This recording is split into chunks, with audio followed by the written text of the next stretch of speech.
bangkit berdiri. Mungkin minggu-minggu ini adalah minggu-minggu yang lelah kali ya. Buat sebagian orang ada yang merasa kayaknya kok begini banget, begono banget, capek kerja segala macam. Kita mau semuanya rentangkan tangannya dulu. Semuanya biar lelahnya dilepasin. Ya, dilepasin semuanya. Terus kita mau nyanyi satu lagu supaya kita lepasin semua yang menurut kita bikin capek. Sama-sama kita terbang bersama dengan Tuhan, amin. Kita lepasin semuanya, sama-sama katakan. Bukan terbang tinggi di awan. Tangannya tetap begini. Bersamamu dalam kemuliaan, sebab firman Tuhan, sebab firman-Mu teguh menopang, ku kan aman dalam-Mu. Lebih lagi.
mengerti semua Tuhan. Bapak Ibu Saudara ini kasihi Tuhan. Saya undang Bapak Ibu, saudara-saudari, teman-teman, perkatakan semua yang kamu khawatirkan dalam hidupmu. Ceritakan sama Tuhan. Perkatakan minimal 5 aja yang kamu khawatirkan dalam hidupmu. Yesus, katakan, Yanti tak khawatir akan hidup Yanti Tuhan. Yanti tak khawatir akan masa depan Yanti Tuhan. Perkatakan lagi, perkatakan namamu. Yanti tak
Tepuk tangan yang meriah buat Tuhan Yesus. Haleluya, haleluya. Sekali lagi salam. Hari ini kita akan dilayani oleh hambanya, Pendeta Joel. Pendeta Joel ini bagi yang belum kenal ya, berasal dari gereja GBI Fatmawati, yaitu gereja induk kita. Jadi atau daerah gereja pembina GBI Life. Ya, selamat datang Pendeta Joel. Oke, kita tidak berlama-lama, kita sambut hambanya dengan tepuk tangan yang meriah. Haleluya. Wow.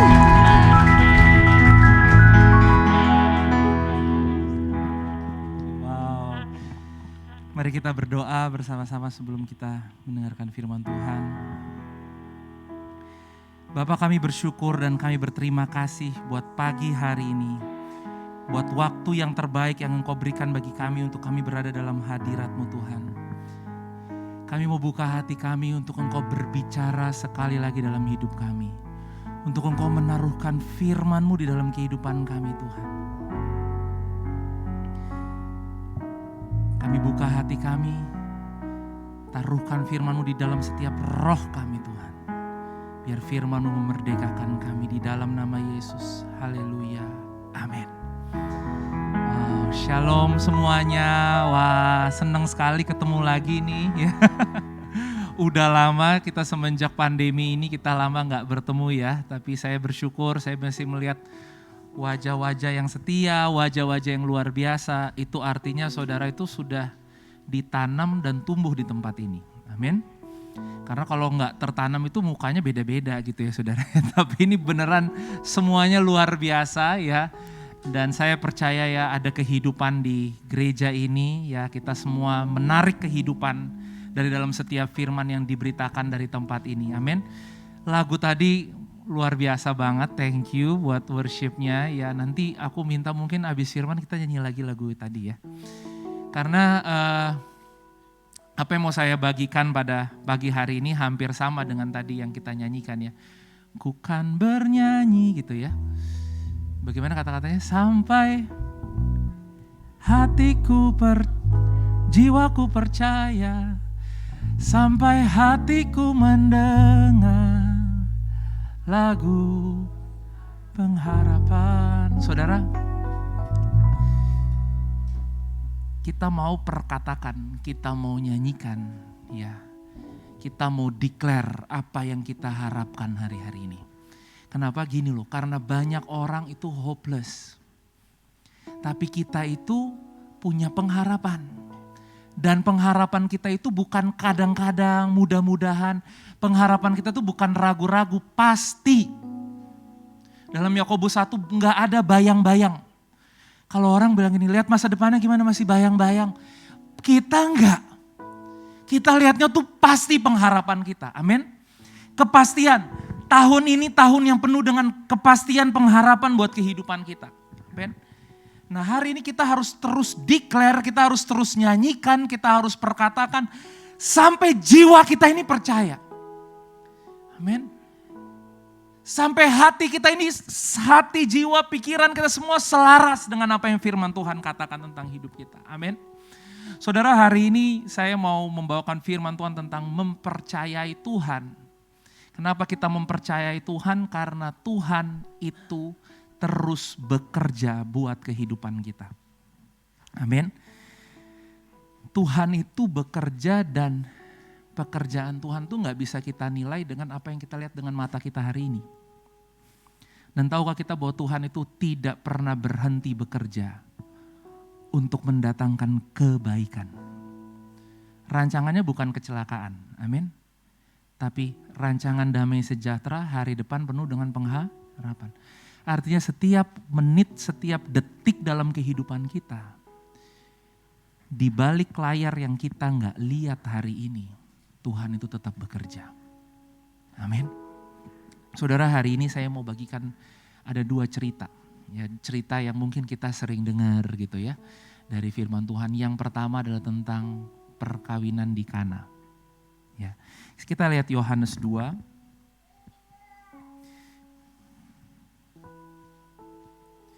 Yohanes 2.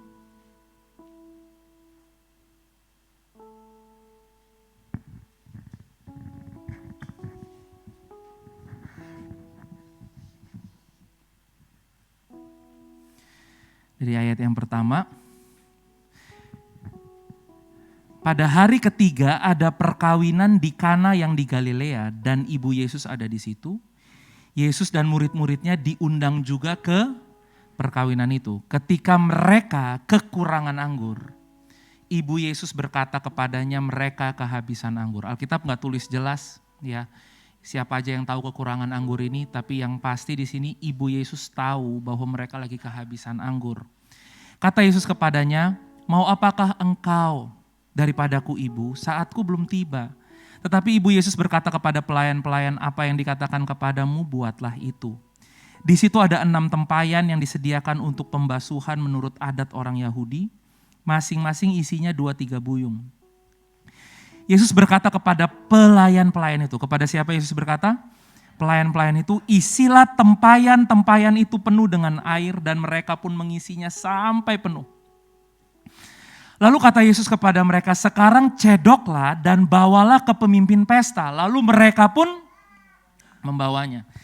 Setelah pemimpin pesta itu mengecap air yang telah menjadi anggur itu dan ia tidak tahu, garis bawah ia tidak tahu dari mana datangnya. Tetapi pelayan-pelayan yang mencedok air itu mengetahuinya. Ia memanggil mempelai laki-laki dan berkata kepadanya, setiap orang menghidangkan anggur yang baik dahulu dan sesudah orang puas minum barulah yang kurang baik. Akan tetapi engkau menyimpan anggur yang baik sampai kapan? Sekarang, sama-sama katakan sekarang. Hal itu dibuat Yesus di Kana yang di Galilea sebagai yang pertama dari tanda-tandanya dan dengan itu ia telah menyatakan kemuliaannya dan murid-muridnya percaya kepadanya. Di sini ditulis dengan jelas hal itu yang pertama dilakukannya. Dan mujizat pertama terjadi di dalam pernikahan. Ya, saya kalau konseling nikah atau khotbah dalam kebaktian pernikahan, saya sering bilang ya bahwa mujizat pertama artinya buat Tuhan prioritasnya ya itu adalah keluarga kita, pernikahan kita. Buat Tuhan itu penting. Kita boleh berpikir, aduh Tuhan kayaknya nggak lihat deh, aduh Tuhan kayaknya nggak ngerti deh. Atau mungkin yang di sini yang single, yang masih mau mencari pasangan hidup gitu ya. Buat Tuhan pernikahanmu itu penting. Dan dikatakan ini dicatat sebagai yang pertama, sebagai prioritas. Dia memulai semua mujizatnya dari pernikahan. Karena saya percaya ada rahasia yang besar di dalam pernikahan saudara. Di dalam keluarga saudara, dalam hubungan saudara dengan keluargamu. Amin. Saya bersyukur di sini gerejanya ini keluarga, ya. Bapak, ibu, anak gitu ya. Saudara kita bersyukur ya. Nggak banyak loh gereja bisa seperti ini gitu ya. Ada yang anaknya di mana, nanti suaminya di mana, istrinya di mana gitu ya saudara ya. Tapi saya percaya dan saya berdoa di hari-hari ke depan. Gereja ini akan menjadi gereja keluarga. Mana akan ada banyak keluarga datang ke tempat ini. Amin. Untuk mengenal Tuhan. Yesus jadikan itu prioritas. Dan hal yang kedua yang saya suka bagikan dalam acara pernikahan biasanya gini loh. Dibilang bahwa dia menyimpan anggur yang terbaik sampai kapan? Sekarang. Saudara, suami atau istri kita itu makanya banyak orang bilang gini, dia mah manisnya di awal doang. Manisnya dulu gitu ya. Tapi saudara, cuma Yesus yang bisa membuat pernikahanmu, keluargamu, kehidupanmu selalu manis, selalu baik. Sampai kapan? Sekarang. Sekali lagi, sampai kapan? Artinya hidup kita sekarang manis gak? Manis, hidup kita sekarang baik, amin. Nanti 10 tahun lagi kita tetap bisa ngomong sekarang. Karena Tuhan selalu bekerja setiap hari dalam kehidupan kita. Tapi ada hal yang menarik yang saya pengen kita lihat mungkin dari sisi yang lain ya tentang cerita ini gitu ya. Saudara, Yesus diundang ke acara pernikahan itu. Yesus dan ibunya. Kita nggak tahu jelas bagaimana ceritanya sampai ya di sini dibilang anggur itu habis ya. Mereka kehabisan anggur. Ya, dan nggak dikasih tahu siapa aja yang tahu anggur itu habis. Tapi kalau saya mau ilustrasikan gitu saudara, dan itu kan dibilang Yesus lihat itu di situ ada tempayan-tempayan kosong buat pembasuhan. Berarti Yesus lagi berdirinya di mana saudara? di dekat tempat pembasuhan. Orang masuk rumah itu cuci kaki dulu. Sekarang kita udah akrab ya dengan budaya cuci tangan ya saudara ya. Oke, berarti itu adanya di mana? Di depan. Ya saya nggak tahu Yesus deket banget sama yang nikah apa enggak gitu ya. Tapi yang jelas dia cuma duduk berdiri di depan situ gitu ya. Apa mungkin penuh banget gitu ya saudara ya. Dia di situ dan mungkin di situ tempat lalu lalangnya pelayan-pelayan dan dekat tempat penyimpanan anggur. Sehingga Ibu Yesus bisa berkata bahwa mereka kayaknya anggurnya udah mau habis. Mungkin yang masih panik tuh pelayan-pelayan gitu loh saudara. Yesus bilang, ibu mau apa daripada aku? Aku belum tiba nih saatnya. Ya. Ibunya langsung bilang pelayan-pelayannya, apa yang disuruh kamu lakukan. Dan karena di situ ada tempayan kosong, dibilang, oke, sekarang di sini dibilang apa? Isi tempayan-tempayan itu dengan air, oke? Dengan air ya saudara ya, bukan anggur ya. Dengan air. Sekarang setelah kamu isi, kamu bawa ke pemimpin pesta. Suruh dia coba.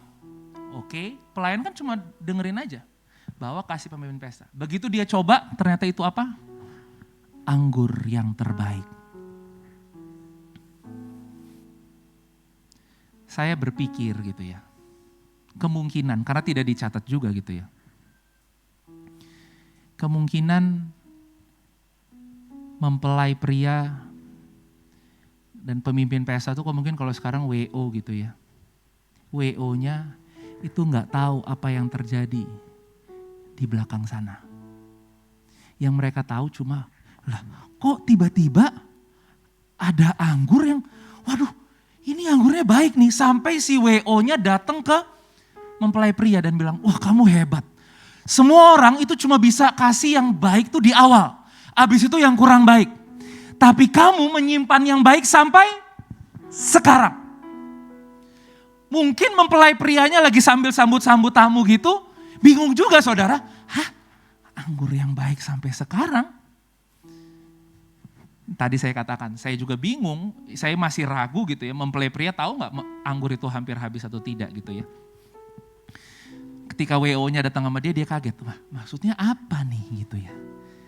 Tapi saudara, pesannya adalah gini. Meskipun saudara gak lihat, meskipun saudara gak tahu, meskipun saudara gak sadar. Tapi Tuhan bekerja di belakang sana. Untuk apa? Memastikan tetap ada anggur yang baik di dalam pernikahanmu. Di dalam keluargamu. Di dalam kehidupanmu.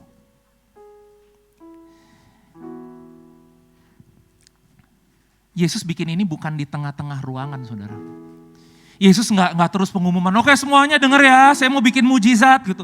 Dan mungkin hari itu Yesus adalah tamu yang biasa dan orang lihat dia nggak ada yang spesial. Kenapa? Karena gini, dia belum pernah melakukan mujizat apapun. Dia hanya orang undangan biasa saudara.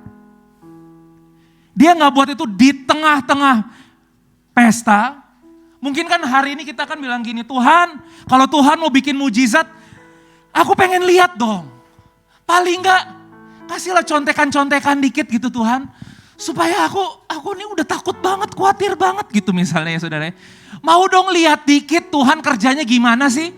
Tapi ternyata Tuhan Yesus lakukan itu di mana? Di belakang. Cuma dengan pelayan-pelayan yang mungkin pelayannya juga gak kenal ini siapa nih orang. Cuma disuruh isi, dia isi saudara. Bener ya? Dia isi penuh dengan air. Suruh bawa ke pemimpin pesta, dia bawa. Begitu pemimpin pesta rasa, ternyata itu adalah anggur. Ada banyak hal dalam kehidupan saudara dan saya. Kita pengennya lihat Tuhan kerjanya gimana. Tapi Tuhan kerja di belakang layar cuma memastikan satu hal. Bahwa semua yang manis, semua yang terbaik, itu selalu ada buat hidupmu kapan? Saudara, yang baik itu bukan dulu. Atau yang baik itu bukan nanti. Yang baik itu hari ini Tuhan berikan untuk hidup kita. Makanya Ibrani 11 bahasa Inggrisnya itu bilang gini, now faith. Bukan hanya sekedar bahasa Indonesia bilang iman adalah gitu ya. Tapi bahasa Inggrisnya berkata sekarang iman. Kenapa? Karena iman itu berbicara saat ini. Oh kemarin sih saya hebat, saya khotbah. kemarin sih saya melakukan mujizat, tapi hari ini saya ragu nih saya. Saudara, iman itu gak berbicara kemarin. Iman itu gak berbicara ketika saya di mimbar ini, saudara. Tapi di dalam setiap langkah hidup saya, ketika saya mempercayai Tuhan, that's faith. Amin. Cerita yang kedua yang saya mau kita lihat di dalam Kejadian 22.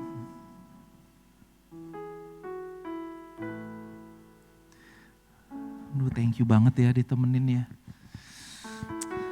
Saya suka saudara kalau khotbah ditemenin keyboard gini.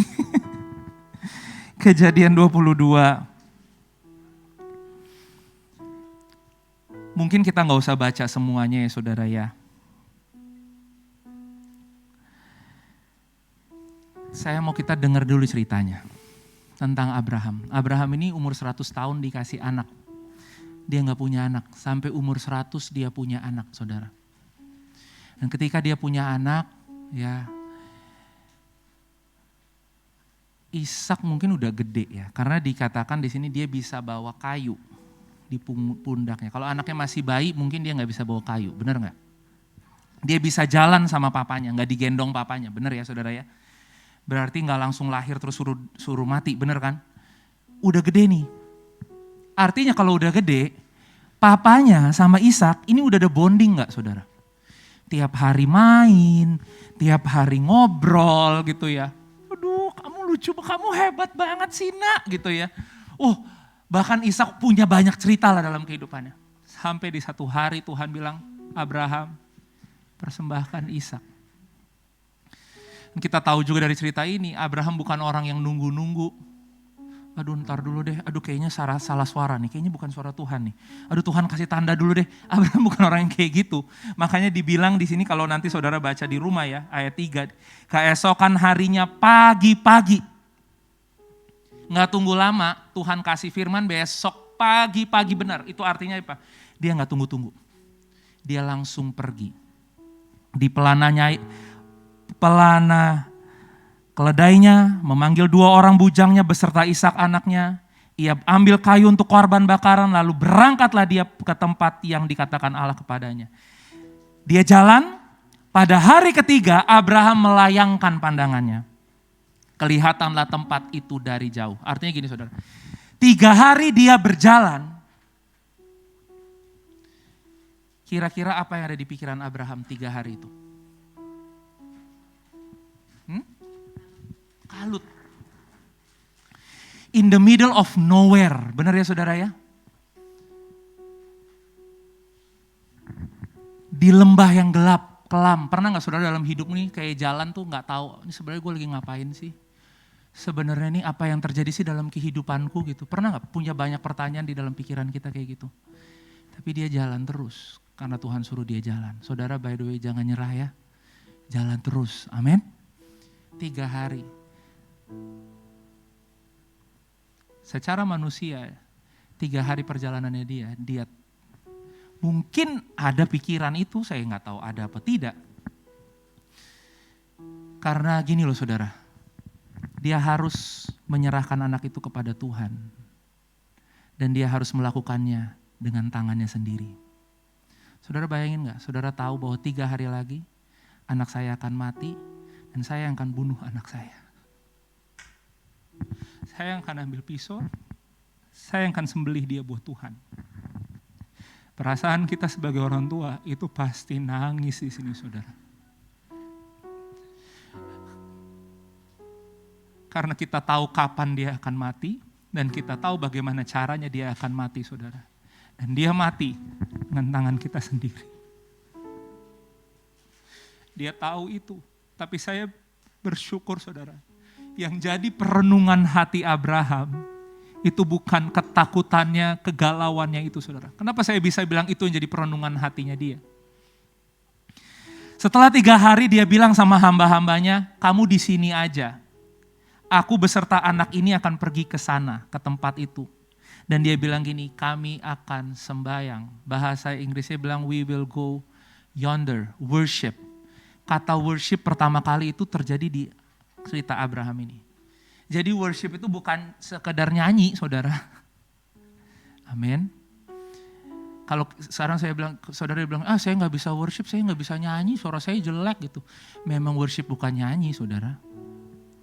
Kata penyembahan yang pertama kali itu ditulis ketika Abraham mempersembahkan Ishak.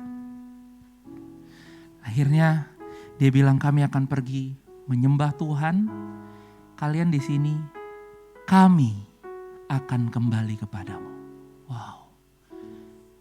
Dia tahu anaknya bakalan mati loh di atas sana. Tapi apa yang dia bilang? Kami akan kembali kepadamu. Iman gak tuh saudara? Naik ke atas gunung, gantian sekarang anaknya yang nanya. Anaknya udah gede dong, bisa nanya. "Pa, ini dari tadi nih aku pikir papa mau cari di jalan. Kok dari tadi aku gak lihat korbannya ya, Pa ya?" Udah ada kayu, udah ada api, di sini dibilang gitu ya. Talinya semua udah lengkap nih, Pak. Korbannya mana ya? Apa jawaban Abraham? Abraham bilang gini, Allah yang akan menyediakannya anakku. Saudara, berarti 3 hari yang menurut kita itu gelap, dan saat itu mungkin gelap buat Abraham, kalut buat Abraham. Tapi 3 hari itu yang jadi perenungan Abraham bukan masalahnya. Yang jadi perenungan Abraham itu apa? Janji Tuhan. Amin. Kok saya bisa tahu gitu? Ya karena gini loh saudara. Yang jadi perenungan hati kita itu yang bakalan keluar di mulut kita. Amin. Ada banyak orang tuh mau jaga mulut. Aduh jaga mulut deh. Aduh gue ngomong ini, gue ngomong. Saudara, yang benar tuh bukan jaga mulut. Jaga apa? Hati. Kan firmannya bilang jaga hati karena dari situlah terpancar kehidupan.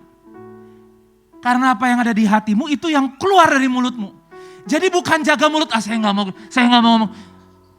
Jaga yang jadi perenungan hatimu setiap hari. Amin. Kalau yang jadi perenungan hati Abraham kematian Ishak pasti ngomongnya udah nggak karuan di sini, benar nggak saudara? Tapi dia bisa ngomong, Tuhan akan menyediakan anakku. Berarti 3 hari dalam perjalanannya menuju ke gunung itu, yang jadi perenungannya dia, Tuhan akan menyediakan. Amin. Ini spontan kan saudara, jawaban kayak gini gak bisa dibuat-buat. Kita ngomong buat diri kita mati sial aja tuh spontan keluarnya, benar gak saudara? Benar gak? Sial, gagal nih, mati nih, benar gak saudara? Kenapa? Karena yang kita renungin, gue bakalan mati, benar gak? Usaha gue bakalan selesai nih, udah selesai, bangkrut nih. Giliran orang nanya, yang keluar dari mulut apa? Ya itu, benar gak saudara? Kita gak mungkin bisa ngeluarin iman kalau yang jadi perenungan hati kita itu kekhawatiran, ketakutan kita.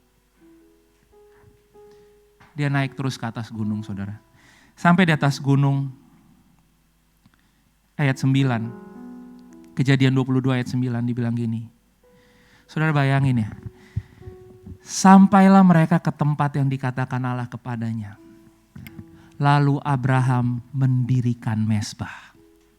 Abraham bangun mezbah. Disusunnyalah kayu. Diambilnya kayu, disusun di atas mezbah itu kayu-kayunya semua. Tiba pada satu poin, Ishak, sini nak. Dia ikat Ishak. Nggak diceritain di Alkitab Ishak berontak apa enggak gitu ya. Ishak marah banget. Tapi yang jelas dia ikat Ishak. Setelah selesai dia ikat Ishak, di sini dikatakan diikatnya Ishak anaknya itu. Kemudian diletakkannya di atas mezbah. Sesudah diletakkan di atas mezbah itu di atas kayu api. Sesudah itu Abraham mengulurkan tangannya lalu mengambil pisau. Dia mau bunuh anak itu, dia mau sembelih anak itu saudara. Untuk menyembelih anaknya. Ayat 11. Tetapi berserulah malaikat Tuhan dari langit kepadanya, Abraham, Abraham.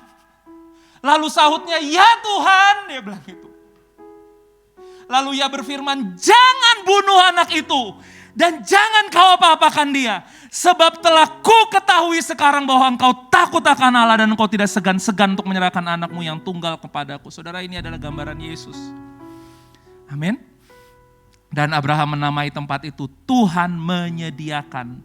Sebab itu sampai sekarang dikatakan orang di atas gunung Tuhan akan disediakan.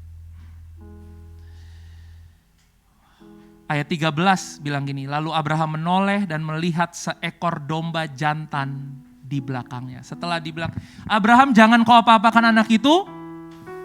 Begitu dia lihat di belakang, ada anak domba jantan. Saudara, kira-kira anak domba itu di atas gunung, saudara.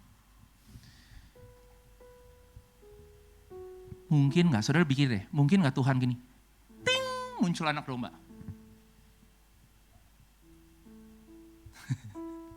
Tuhan kan, ya gak ada yang mustahil sih buat Tuhan, saudara. Tapi kayaknya gitu ya, ketika Abraham jalan dari sisi sini, ada anak domba yang disuruh jalan dari sisi yang sebelahnya. Dan anak domba itu mungkin jalannya bareng-bareng sama Abraham. Kan perjalanan jauh 3 hari loh, saudara. Naik ke atas gunung. Gak mungkin tiba-tiba anak domba itu ada di atas gunung kesangkut kalau dia gak naik gunung. Bener gak, saudara? Abraham lihat gak ada anak domba itu? Gak lihat. Tapi Tuhan itu tahu apa yang harus dia lakukan. Di sebelah sisi yang lain yang gak kelihatan ada anak domba yang sedang berjalan naik ke atas gunung. Untuk menjadi korban pengganti bagi Ishak. Saudara, hari ini banyak hal yang kita gak tahu, banyak hal yang kita gak ngerti. Tapi Tuhan sedang bekerja dan Tuhan gak pernah berhenti bekerja. Saudara boleh lihat atau gak lihat, Tuhan terus bekerja untuk kebaikan bagi kehidupan saudara. Mungkin hari ini saudara lihat ekonomimu, pekerjaanmu, suamimu, istrimu, anak-anakmu, orang tuamu kayaknya gak terjadi apa-apa. Tapi tahu gak saudara, momen saudara mulai berdoa, di momen itu Tuhan juga sudah mulai bekerja. Kita tuh pengennya lihat gitu loh saudara. Abraham kalau disuruh pilih mau dong. Jalan bareng-bareng aja mah. Domba jantan itu dari bawah, bener gak? Kenapa sih Tuhan harus bikin deg-degan, ketemunya baru di atas gitu ya. Kenapa gak aku ngintip-ngintip dikit gitu ya. Denger kayak suaranya dikit-dikit gitu. Ih, ada suara domba tuh kayaknya, bener gak? Minta kita, kadang-kadang Tuhan kasih tanda dikit dong, aku udah galau banget nih ini. Pengennya kayak gitu kan. Tapi kadang-kadang gak ada jawaban sama sekali saudara. Tapi satu hal yang harus kita percaya, Tuhan tetap bekerja. Tuhan lagi bekerja loh. Buat memulihkan kehidupan kita, keluarga kita, pekerjaan kita. Kita terus melangkah, kita terus bekerja. Tapi Tuhan sedang melakukan sesuatu bagi hidup kita. Ada 2 hal yang saya rindu kita pelajari pada pagi hari ini. Apa yang seharusnya menjadi respon kita? Tanda bahwa kita mempercayai Tuhan sedang bekerja, itu gini loh saudara. Percaya kita itu dibuktikan dengan yang pertama adalah dibuktikan dengan tindakan kita.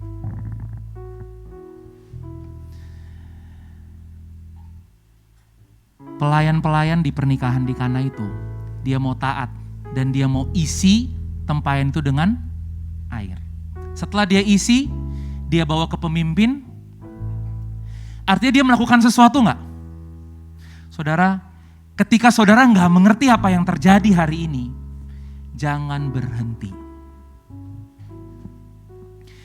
Mudahnya kita berhenti aja. Oh udahlah enggak ngerti, udahlah enggak lihat apa-apa. Mudahnya Abraham, udahlah gue di bawah aja deh. Udah kayaknya tuh tadi bukan suara Tuhan gitu. Mudahnya kita menyangkal gitu loh. Tapi mau gak terus melangkah? Mau gak terus lakukan yang baik? Mau gak terus bekerja dengan baik? Tapi bos saya di kantor gak perhatiin saya. Tetap aja bekerja dengan baik.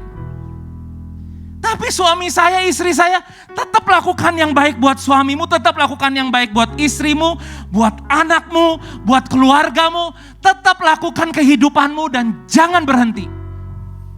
Kenapa? Karena di sisi yang lain Tuhan lagi bekerja.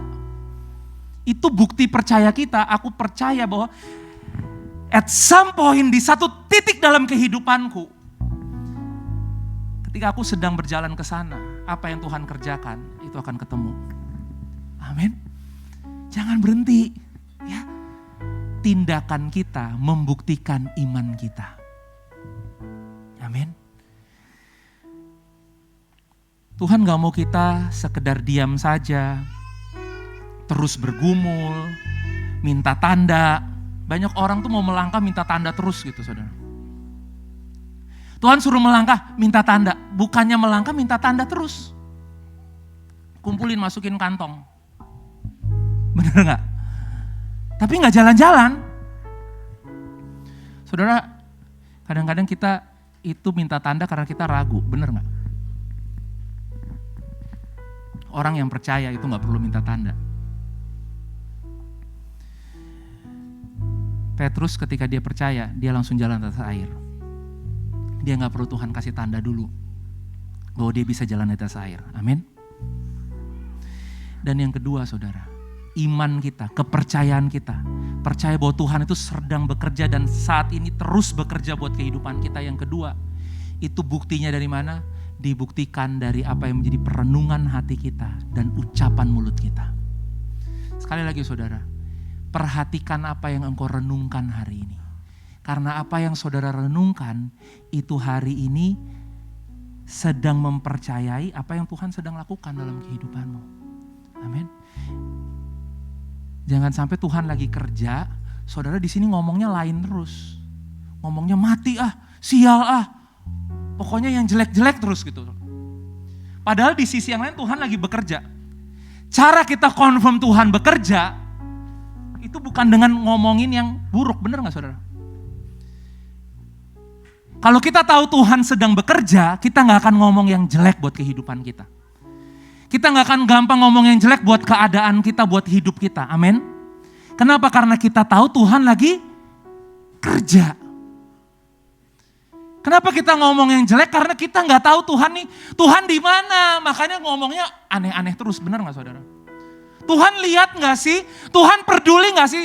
Hari ini the good news is for you. Kabar baik buat saudara dan buat saya. Tuhan selalu bekerja untuk kehidupan kita. Amin. Amin. Supaya jangan yang kita renungkan yang lain. Amin. Abraham bisa merenungkan yang lain tapi dia mau tetap merenungkan janji Tuhan. Kita lihat Mazmur 19 ayat 15. Mazmur 19 ayat 15. Saya akan tutup dengan ayat-ayat ini ya saudara ya.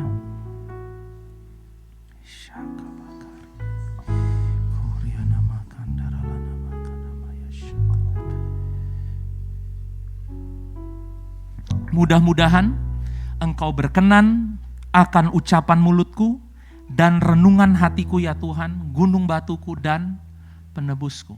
Bahasa Inggrisnya gak bilang mudah-mudahan. Biarlah engkau berkenan akan apa? Makanya sini saudara, gak bisa dipisahin. Ucapan mulut dan perenungan hati itu gak bisa dipisahin. Benar ya saudara ya? Jadi yang harus kita jagain tuh bukan mulut kita duluan. Tapi apa? Hati kita. Pikiran kita, cara kita berpikir. Amin. Dan di sini bilang gini, biar ucapan mulut dan perenungan hatiku berkenan di hadapanmu Tuhan. Kenapa? Karena itu yang membuat menandai kita tuh mempercayai Tuhan. Amin. Satu lagi ayat dalam Roma, kita lihat Roma 10 ayat 8, Roma 10 ayat 8.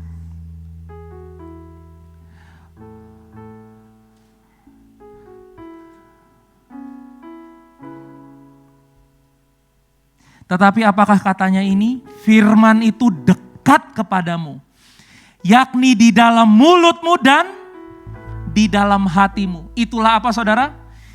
Firman iman yang kami beritakan. Artinya gini loh saudara, yang harus ada dalam perenungan hati kita dan ucapan mulut kita itu apa?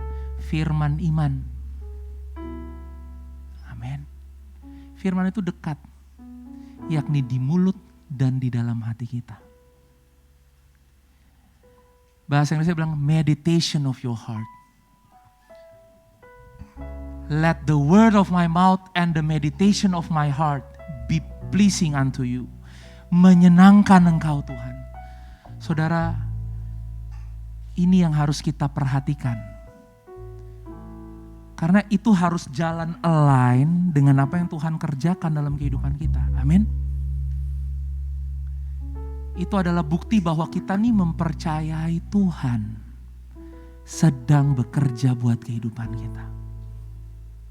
Let the meditation of your heart. Saudara, meditasi, dunia ini tahu meditasi bahwa gini loh saudara. Meditasi orang berpikir tuh mengosongkan pikiran, benar ya? Ngosongin pikiran supaya konsen gitu ya. Meditasi firman Tuhan itu bukan ngosongin pikiran tapi ngisi pikiran. Mengisi pikiran dengan apa? Firman Tuhan. Makanya Tuhan bilang sama Yosua, renungkanlah firman siang dan supaya engkau berhasil dan perjalananmu beruntung. Saudara gini, apa yang saudara izinkan isi dalam kepikiranmu, dalam kehidupanmu, itulah yang akan keluar dari dalam kehidupan kita. Pastikan yang kita isi dalam pikiran kita ini bukan kelemahan, kekurangan, masalah, masa lalu. Saudara, yang kita isi itu firman terus. Amin. Karena gini, kenapa? Karena Tuhan tuh bekerja, gak adil dong saudara. Tuhan lagi bekerja, tapi kita ngomong yang sebaliknya. Kita perkatakan kutuk, kita perkatakan kematian buat kehidupan kita. Padahal di sisi yang lain, Tuhan gak pernah berhenti bekerja loh buat kehidupanmu.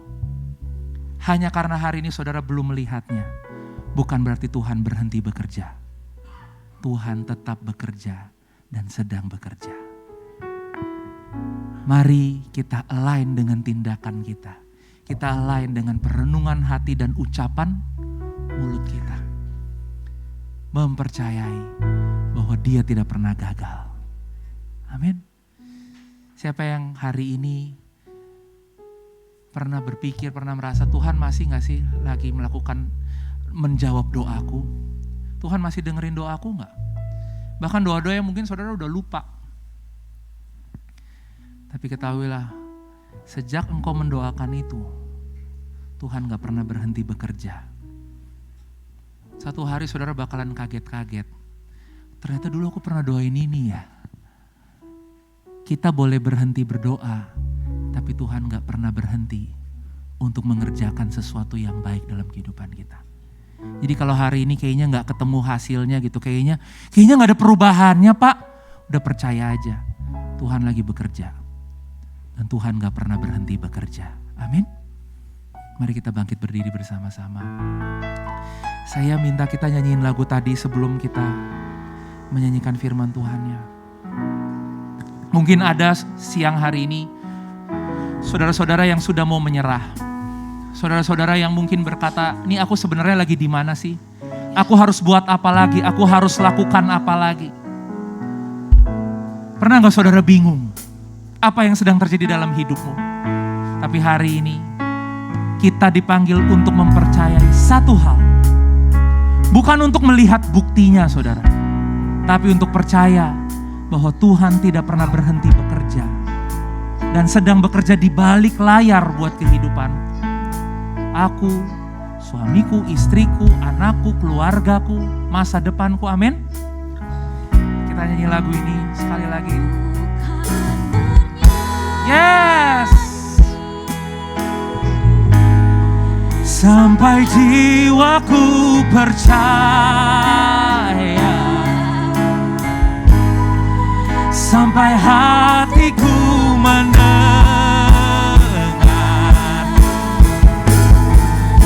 lagu pengharapan.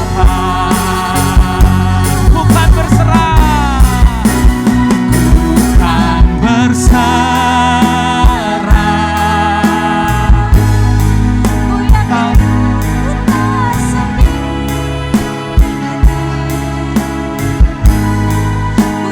Kau mengasihi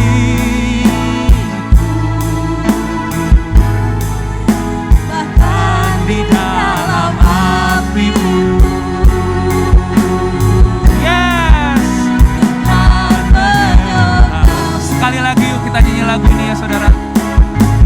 Jadikan ini pernyataan imanmu.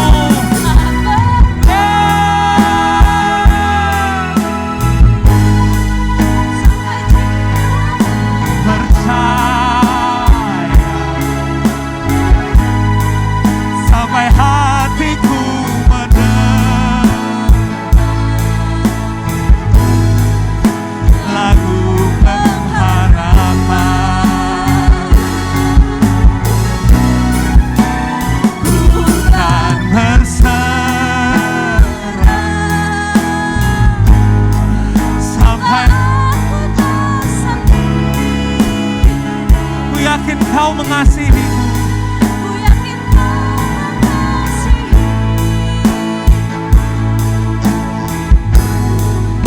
Bahkan di dalam hatiku. Kan menyembah. Saudara, pagi siang hari ini seringkali di pikiran kita ini banyak peperangan, saudara. Kita mau percaya firman, tapi di sini banyak keraguan, di sini banyak kekecewaan, kemarahan kita, kekhawatiran kita, ketakutan kita, kebingungan kita.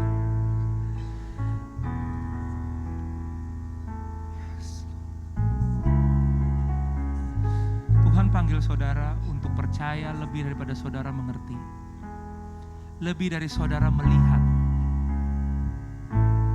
Iman itu mempercayai meskipun kita tidak mengerti dan meskipun kita tidak bisa melihatnya hari ini.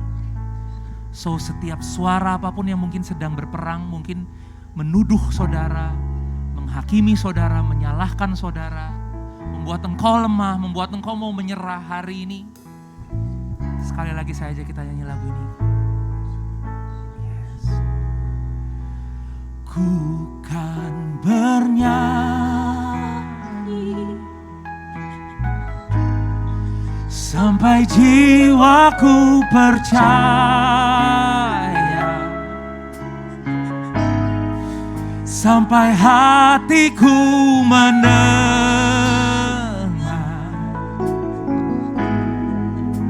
lagu pengharapan.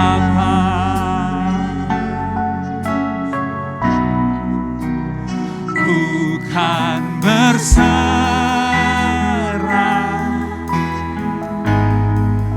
ku tahu aku tak sendiri.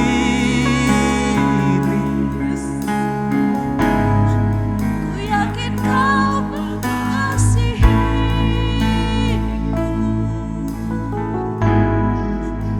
Bahkan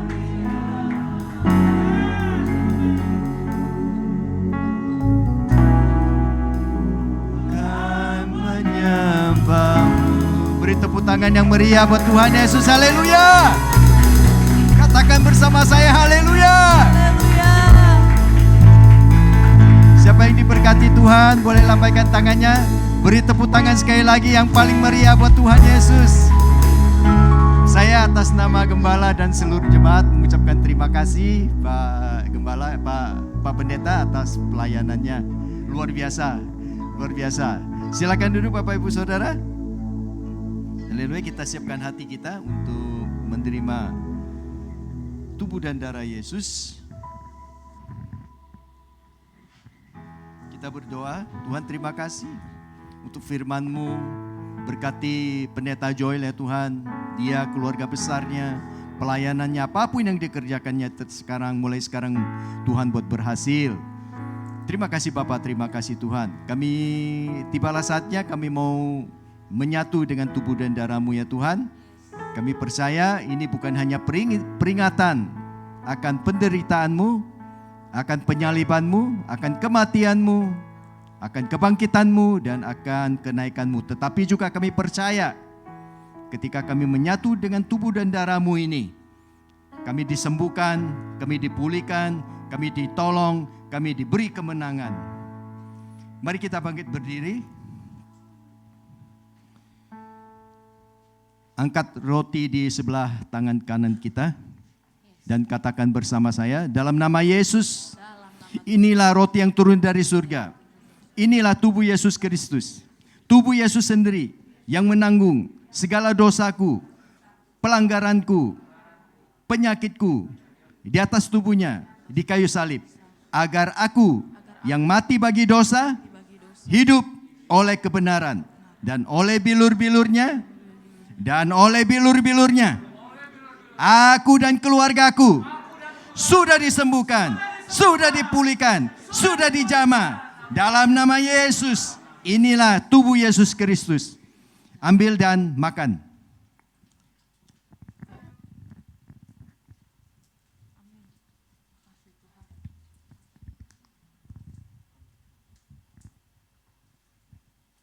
Mari kita angkat anggur di sebelah tangan kanan kita. Katakan bersama saya, dalam nama Yesus. Inilah darah Yesus, darah perjanjian yang baru dan kekal, yang ditumpahkan untuk pengampunan dosaku. Dengan meminum dari cawan ini, aku nyatakan segala dosaku, pelanggaranku, kelemahan tubuhku, kutuk, sudah Yesus selesaikan di atas kayu salib. Inilah darah Yesus, darah yang memampukan aku melakukan segala perkara, agar aku senantiasa bersama-sama dengan Tuhan Yesus. Inilah darah Yesus, inilah darah Yesus, ambil dan minum.